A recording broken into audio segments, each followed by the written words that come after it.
Loneliness is not emptiness, it is preparation for identity. We often mistake the silence in our lives as rejection, when in reality, it may be divine separation. A woman with no friends is not always a woman who is broken. Sometimes she is simply in a season of becoming. Her circle has been cleared, not to curse her, but to cultivate her. Because when you are surrounded by noise, it is hard to hear your name. When you are surrounded by applause, it's hard to distinguish your own voice. And when you're always included, you may never be truly discovered. There are seasons when a woman must walk alone, not because she is unwanted, but because she is being made. The absence of friends does not mean the absence of value. In fact, some of the most powerful women were first isolated before they were celebrated. We love to quote their triumphs, but forget their silence. We admire their courage, but overlook their loneliness. Loneliness is not punishment, it is positioning. You are not being abandoned, you are being aligned. The world teaches women that connection equals validation, that your worth is confirmed by who surrounds you. But that is a dangerous lie. If your identity is rooted in others, then their absence will collapse your foundation. But if your identity is rooted in your Creator, then even in isolation, you are full. Even in the silence, you are secure. A woman who knows who she is does not panic when others walk away.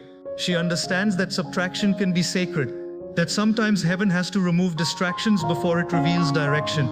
Loneliness is not an indicator that something is wrong with you. Sometimes it is a sign that something is being built in you.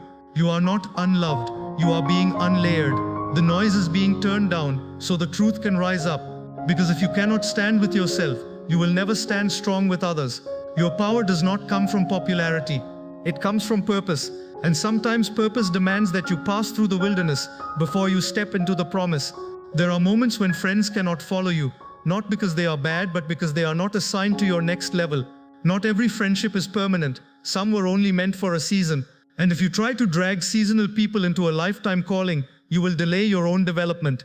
A woman with no friend is not a woman without a future. She may in fact be closer to it than ever before, because in that sacred place of solitude, clarity is born. In that place of stillness, calling is refined.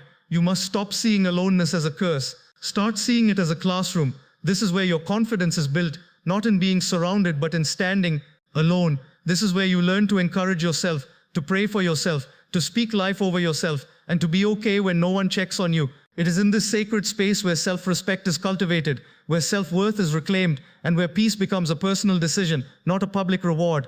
Loneliness can reveal who truly matters, not just in your life, but within you.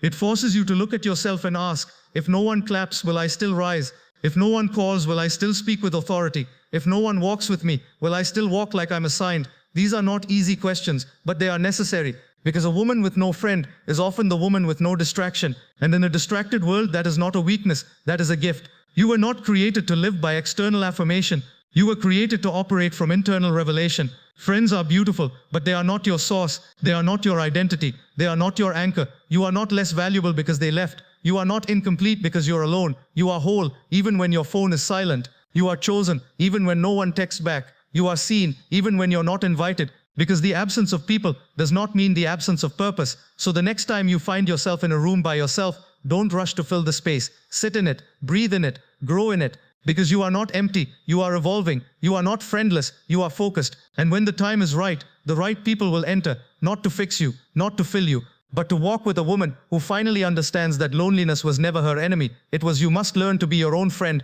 before expecting others to understand your worth. There is a difference between being liked and being valued. A woman who does not value herself will always seek in others what she refuses to give herself. You cannot expect loyalty from people when you betray yourself in silence. You cannot expect support from the world if you do not support your own soul. Friendship begins within. It starts with how you speak to yourself, how you see yourself, how you sit with your own thoughts when no one is watching. Many women rush to fill their loneliness with company, but not every companion brings peace. Sometimes the presence of others only drowns the absence of your own identity. When you do not know who you are, you'll settle for who others allow you to be. You'll wear masks, shrink in rooms, laugh at things that offend your soul, just to stay included. But inclusion that costs your integrity is not friendship, it is bondage. To be your own friend means to be honest with yourself, to love yourself enough to walk away from what dishonors you, even if it means walking alone. The greatest friendship you'll ever have is with your future. You are either building a relationship with the woman you are becoming or betraying her daily. Do you speak to yourself like someone you respect, Or do you curse your reflection with quiet criticism? You teach others how to treat you by how you treat yourself. If you constantly belittle your own voice, don't be surprised when others ignore it. If you abandon your own dreams, don't be surprised when others don't believe in them. You must be the first to invest in your work.